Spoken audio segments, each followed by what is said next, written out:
Quem Renato vai mandar a campo no jogo contra o Bahia pelo Campeonato Brasileiro? Vai poupar geral? Santi Moreno vem ou não vem? A Costa já está liberado para jogar? Tudo isso você vê agora. Fala galera, saudações tricolores, tudo bem com vocês? O Fluminense volta a campo nesse sábado, 21 horas, na Fonte Nova contra o Bahia. Jogo difícil pelo Campeonato Brasileiro. Após a classificação dramática contra o Inter, né, um sufoco desgraçado no final, o que o Renato Gaúcho vai fazer? O Renato vai poupar. Isso é certo que o Renato vai poupar todo mundo que ele puder poupar. Ele não vai ter como poupar, por exemplo, os zagueiros, a menos que ele coloque os meninos da base para jogar. A gente tem o Gorgulho, que é um zagueiraço.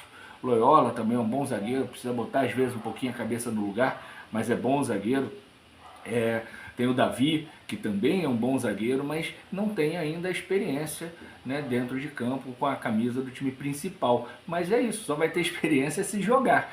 Né? Por isso que eu defendo tanto que o Fluminense abandone o Campeonato Carioca, coloque um sub-23, jogadores que estiverem voltando de lesão entrem para ganhar ritmo de jogo, né? E só nos clássicos colocar o time principal.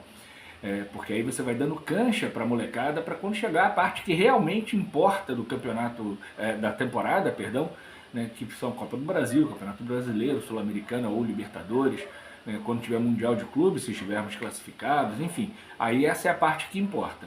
Mas o fato é que o Renato Gaúcho vai ter que poupar, e dessa vez eu não vou nem fazer a crítica de que ele não tem um time principal, porque não tem outra alternativa. Segundo o GE, o time deve ser Fábio, Guga ou Júlio Fidelis, Thiago Santos, Freitas, como eu falei, não dá para poupar zagueiro, porque não tem, Thiago Silva e o Inácio machucado, o Fluminense não conseguiu a contratação do Nino, né? Tá vendo um outro zagueiro aí no mercado, tem até medo do que vai fazer, mas a zaga vai ser Thiago Santos, Freitas e o René provavelmente na lateral esquerda. O meio campo com Bernal, Lima e Ganso ou Lescano. Pode ser a chance do Lescano jogar. Eu não sei o que o Renato Gaúcho não vê no Lescano que não dá oportunidade a ele. Né? Agora, ainda com a chegada do Acosta, a gente já fala do Acosta, é que o Lescano vai ter menos oportunidades ainda e o Fluminense gastou uma grana com o jogador da seleção paraguaia. E o ataque provavelmente com John Kennedy e Cano. É o ataque campeão da Libertadores de 23, mas é o ataque campeão da Libertadores de 23, 2 anos mais velho, né? Sobretudo o Cano e o Keno. O Kennedy é óbvio, 2 anos mais velho, mas ainda é muito jovem, mas nas partidas em que ele entrou, visivelmente fora de forma, né? Visivelmente pesado, sem reação, sem reflexo. Vamos ver se nos treinamentos, quando foi possível treinar nesse calendário maluco do futebol brasileiro, se o Kennedy entra em forma, porque se tiver em forma, cara, é muito bom jogador. Então é isso, provavelmente a escalação deve ser essa, né, com talvez, acho que o Júlio Fidelis joga na lateral direita, porque o Guga tem jogado todos os jogos, jogando na lateral esquerda, então acho que seria um bom momento para o Júlio Fidelis jogar. Se o René estiver inteiro, né, volta na lateral esquerda. Eu gosto do René? Não gosto, mas é um jogador com experiência, né, jogando lá pela lateral esquerda, com um menino pela direita. O Thiago Santos sabe jogar como zagueiro, prefere jogar como zagueiro, né, foi uma invenção do Diniz, né, e que o Thiago Santos performou lá com o Diniz. Como volante, não dá, esquece. No meio campo, com Bernal, Lima e talvez o Ganso, né, são jogadores que entram, mas que não jogam 90 minutos, então tá tudo certo fisicamente com eles, não vai ter um desgaste excessivo. A mesma coisa para o Keno, para o Kennedy e para o Cano. Então acho que se for essa, é uma boa escalação, uma escalação que tem condições de vencer o Bahia, vai ter problemas com o entrosamento, obviamente, tem condições de vencer o Bahia, mas não vai ser fácil. O time do Bahia é bem treinado pelo Rogério Ceni, né, é um time forte, está lá no topo da tabela. O Fluminense está na primeira página, né, mas está ali no final da primeira página. E o Bahia, se eu não me engano, é 4º colocado no Campeonato Brasileiro. Então esse vai ser um confronto muito difícil. Né? Na história do confronto, né, muita gente falando que o Bahia é uma pedra no sapato do Fluminense, não é tanto assim. Na história do confronto são 73 jogos com 35 vitórias do Fluminense, 22 empates e 16 vitórias do Bahia. Das 16 vitórias do Bahia, 13 foram em casa. Né? Então, apenas 3 vitórias nos nossos domínios. Então, hoje, na Fonte Nova, e o Fluminense venceu 18 vezes na casa do Bahia, né? Então, e 15 empates. Então o Bahia tem dificuldade contra o Fluminense. Na história do confronto foram 98 gols marcados pelo Fluminense, 65 gols do Bahia, e o Fluminense tem um aproveitamento de 57,99% contra esse adversário. Nos últimos 12 jogos, o Fluminense ganhou a metade, ganhou 6, perdeu 5 e houve um empate. As 5 vitórias do Bahia foram na Bahia. E as 6 vitórias do Fluminense, 5 no Maracanã, uma na Bahia. No Maracanã e uma na Fonte Nova. E o empate também foi no Maracanã em 2018, empate por 1-1. Informações do site flusão.xyz.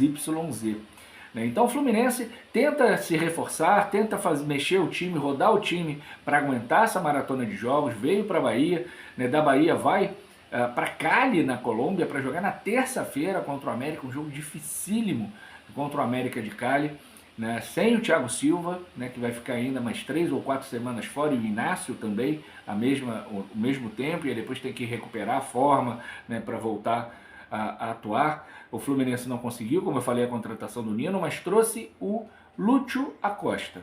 Eu tô achando que o Mário Bittencourt gosta muito do filme Hobbits, porque trouxe o Soteldo com 1,60 m, agora traz o Acosta, que se eu não me engano também tem 1,60 m. E o Santi Moreno, que pode chegar, também não é muito mais alto que isso. Então acho que vamos ter aí o Renato Gaúcho de Neves e seus 7 anões no Fluminense. Mas agora, fora a brincadeira, o Acosta é bom jogador.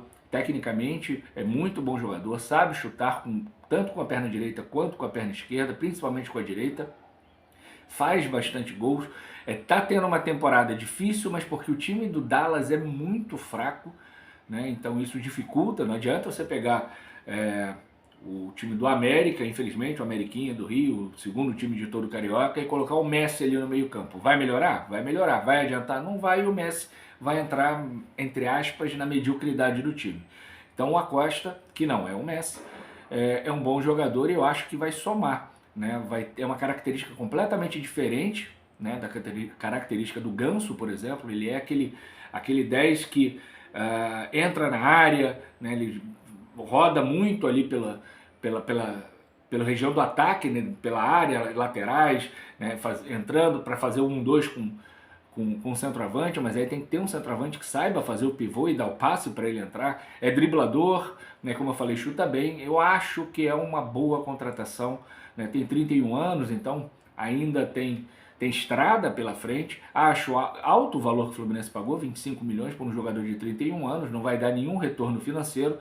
Espero então que dê retorno técnico, que o retorno financeiro seja em forma de premiações, de títulos e de boas colocações no Campeonato Brasileiro.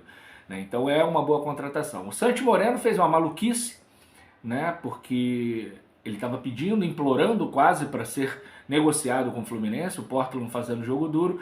Teve um jogo do Portland, ele simplesmente meteu o pé para a Colômbia, o Portland acionou a MLS, por abandono de trabalho, vamos dizer assim, do Santi Moreno, mas o fato é que o Fluminense atendeu às exigências do Portland e provavelmente o Santi Moreno também virá para o Fluminense, e é também uma boa contratação. Eu vi pouco dele, procurei na internet algumas coisas, é um bom jogador, técnico também, joga mais pelo lado. Então eu acho que o Fluminense consegue 2 bons reforços, ao contrário do Soteldo, que eu falei lá na época, ter histórico recente de lesão, não contrataram, chegou lesionado, 5 jogos depois, lesionado de novo, e jogamos 30 milhões fora.